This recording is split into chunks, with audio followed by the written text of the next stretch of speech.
The Kenya National Commission on Human Rights (Knchr) has indicated that there was an increase in civilian misuse of firearms, which contributed to at least 70% of death and assaults recorded during the August 9, 2022 elections.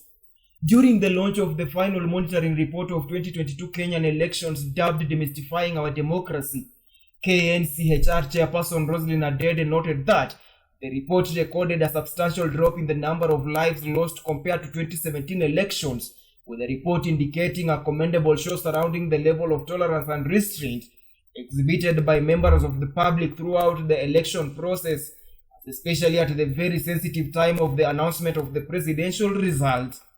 Is that the first one is that we had our monitors upload information into our election monitoring system. Article 81 of the Constitution provides that our electoral system shall comply with, among others, the fair representation of persons with disabilities. The Constitution, in furtherance of its pursuit to secure and guarantee the rights of the person with a disability.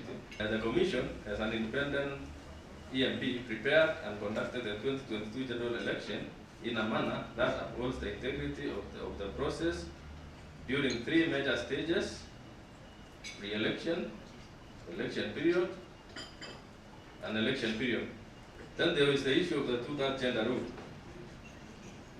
Under Article 88 1B of the Constitution provides that not more than two-thirds of the members of elective public bodies shall be of the same gender.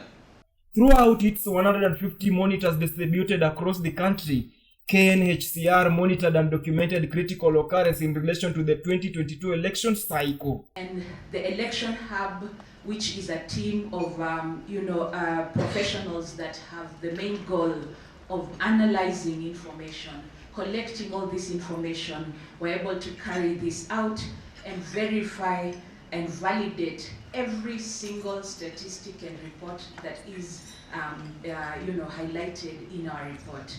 There was a reduction of loss of life to a total of 7 cases compared to 2017's 99 cases, documented by the Commission, including 3 deaths which occurred during the campaign period and 4 during and after polls reported in 6 counties, namely Kisii, West Pokot, Trans Nzoia, Kisumu, Bungoma, and Nairobi. 2 of the elections were allegedly perpetrated by civilians. 3 were as a result of road accidents during political campaigns and post-elections, and 2 were committed by a known assailant. We issued our advisories to the various actors. We undertook public interest litigation on key human rights issues. Also, there were violations such as assaults, intimidation, harassment, voter bribery, and misuse of children in elections. The Commission noted that there was a rise in cases of insecurity in various parts of the country, particularly in Lamu, Garissa, Marsabit, Baringo, Elgeyo Marakwet, Mandera, Nakuru, Turkana, and West Pokot counties. Knchr monitored inflammatory speeches in political gatherings and in the media, and documented 49 cases of threats, harassment, and intimidation.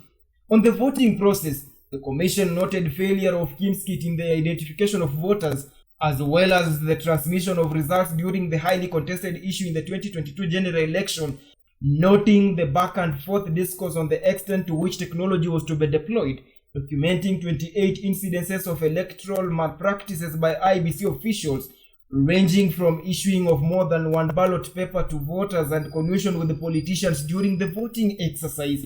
The right to belong to a political party is important in the democracy discourse.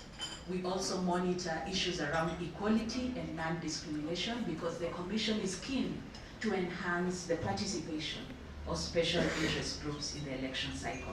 The Commission noted the rising trend of blatant disruption of electoral process and the incidence of violence against IEBC officials at the constituency and national tallying centers, quoting occurrences such as misuse of firearms by civilians as documented in Bungoma, Busia, and Siaya counties, physical violence and destruction of electoral materials as witnessed in Mombasa. The partnerships are of critical importance in supporting peaceful and inclusive elections.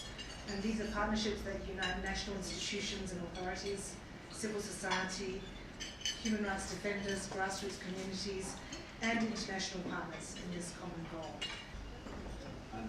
more than 100 years, we have stood for democracy, sometimes at great cost.